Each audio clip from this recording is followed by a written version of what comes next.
কবিতা দাগ, লেখক রজত শুভ্র মজুমদার। সব দাগ মোছা যায় না সুচরিতা। ছেলেবেলায় মাস্টারমশাই ঘাম আর চক দিয়ে দাগ কেটে অঙ্ক কষাতেন ব্ল্যাকবোর্ডে।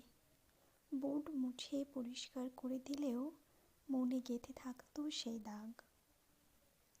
ও পাড়ার লাহাবাড়ির মেজো মেয়ে মালবিকা, তার কপালে যে কলঙ্কের দাগ কেউ মোছাতে পেরেছে কখনো?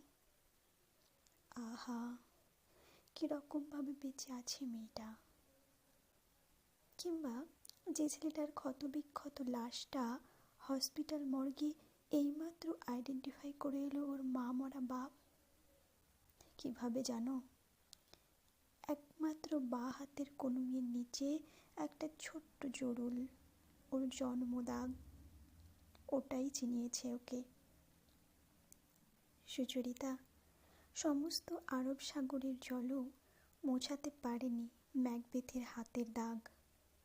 তুমি জানো না, সম্পর্ক মুছে যায়, সম্পর্কের দাগ মোছা যায় না সুচরিতা।